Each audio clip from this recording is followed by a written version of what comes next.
అయితే నిన్న అక్కడ జరిగినటువంటి కొన్ని ఆనిముత్యాలు చూడాలి కదా మనం. వాళ్ళు ఏం అడిగినరు, ఈయన ఏం చెప్పిండు, ఈ ఒలింపిక్స్కి సంబంధించి ఏమన్నాడు.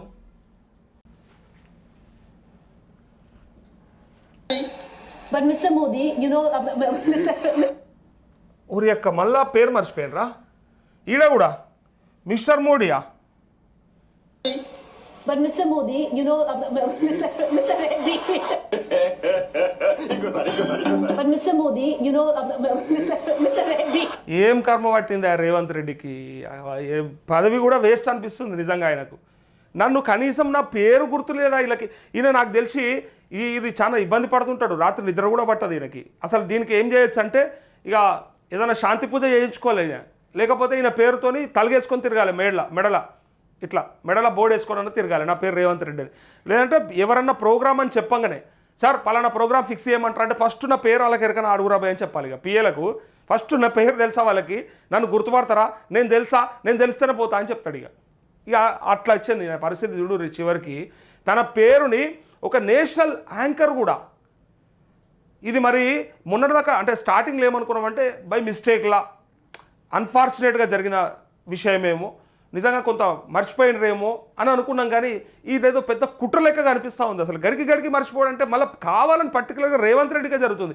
ఈ దేశంలో ఏ ముఖ్యమంత్రికి జరుగుతలేదు తెలుసా, ఇట్లా ఎవ్వరికి జరుగుతలేదు, పర్టికులర్గా ఆయనకే జరుగుతూ ఉంది. ఇగో మిస్టర్ మోదీ అని ఈయనని పిలిస్తే but Mr. Modi, you know, అక్కడ మోడీ లేడు, మామూలుగా మోదీ ఉన్నాడంటేనన్నా సరే అటు పిలిచిండని అనుకోవచ్చు, అటు పిలిచింది అనుకోవచ్చు, లేదంటే ఇంకో మాటలా బై మిస్టేక్లో చెప్పింది అనుకోవచ్చు.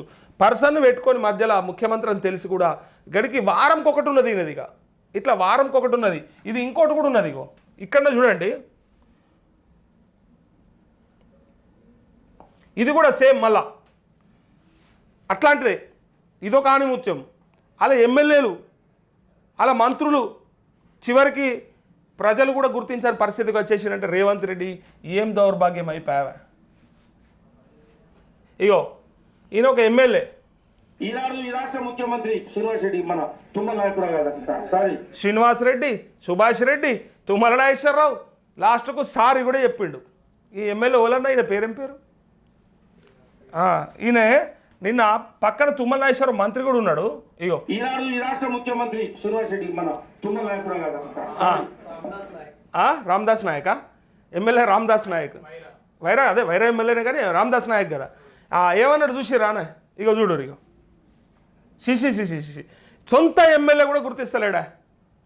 ప్రతిపక్ష ఎమ్మెల్యే అంటే కావాలని అన్నాడు, లేదా ఎటకారంతో అన్నాడు అనుకోవచ్చు. నీ సొంత ఎమ్మెల్యే కూడా నీ పేరు యాదికి ఈ రాష్ట్ర ముఖ్యమంత్రి శ్రీనివాస్ రెడ్డి మన తుమ్మల నాగేశ్వరరావు గారు, సారీ రేవంత్ రెడ్డి గారి దగ్గర ఇక పక్క పొంటలంతా రేవంత్ రెడ్డి చెప్పురా అని అయితే చెప్పించారు, లేకపోతే ఆయనతో అది కూడా చెప్పకపోతుండే.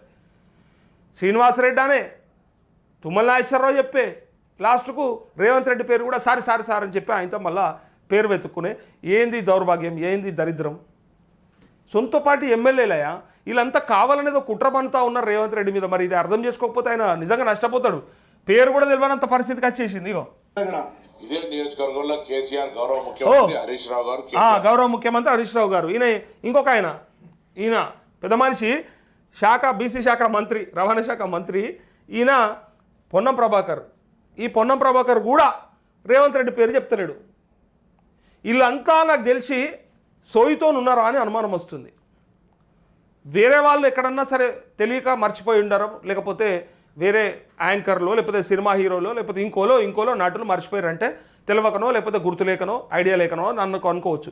సొంత పార్టీ ఎమ్మెల్యేలు మంత్రులు కూడా చెప్తలేరు అంటే పక్కాగా అయితే ఆయన మీద ఒక దుగ్ధతోనన్నా ఉండాలి. వీళ్ళు ఆయనను కావాలని భ్రష్టు పట్టేయడానికన్నా ప్రయత్నం చేస్తుండాలి. లేదంటే వీళ్ళకి సోయి అన్న ఉండకపోవాలి. అంటే కనీసం ఏం మాట్లాడుతున్నాం, ఎట్లా మాట్లాడుతున్నాం, ఏం చెప్పగలుగుతున్నాం, ఇది కరెక్టా కాదా అని ఆలోచన కూడా లేదు. ఇక మాట్లాడేటప్పుడు వాళ్ళు అక్కడ ఉన్న పరిస్థితి కరెక్ట్గా లేదన్నమాట. అందుకే ఇక మొద్దు నిద్ర వీళ్ళంతా మరి ఎప్పుడు వీడుతారో, ఎప్పుడు పని చేస్తారో, కనీసం దీని మీదే సరిగ్గా స్పృహ లేదు వీళ్ళకి. పేర్ల మీద లేకపోతే అలా ముఖ్యమంత్రి మీద ఇచ్చే గౌరవ మర్యాదల మీదనే స్పృహ లేనప్పుడు పనుల మీద, ఇంకా చేయాల్సిన కార్యక్రమాల మీద ఎట్లా ఉంటుంది వీళ్ళకి అనేది పెద్ద ప్రశ్న. రాష్ట్రంలో ఎవరు కూడా రేవంత్ రెడ్డిని ముఖ్యమంత్రి కింద చూస్తలేడు. సారీ రేవంత్ రెడ్డి గారి దగ్గర. ఇదే నియోజకవర్గంలో కేసీఆర్ గౌరవ ముఖ్యమంత్రి హరీష్ రావు గారు, కేటీఆర్ గారు కూడా ఉన్నారు. రాష్ట్రంలో ఎవరు కూడా రేవంత్ రెడ్డిని ముఖ్యమంత్రి కింద చూస్తలేడు. మీరు సిగ్గు నగేటోని ముందర జారిపడ్డట్టు అయిపోయా. ఆల్రెడీ నవ్వుతారని తెలుసు, వాడినవ్వ వీడినవ్వ చచ్చిపోతురు. పైగా నగేటోని ముందరే జారిపడే. ఇలా మీ మంత్రులు ఎమ్మెల్యేలు చెప్తే వీళ్ళకి సందు దొరికాయి. ఇక దొరికిందా? వీళ్ళు అసలే మామూలుగా కాదు, వీళ్ళు అసలే అంటారు కదా, మామూలు కథలు ఉండే వీళ్ళ దగ్గర, బీఆర్ఎస్ వాళ్ళ దగ్గర. వీళ్ళు ఇంత షార్ప్ ఉంటారు, వీళ్ళ ముందర జారి పడితే ఇంకా సిగ్గు తీసుకున్నట్టు అయిపోతుంది.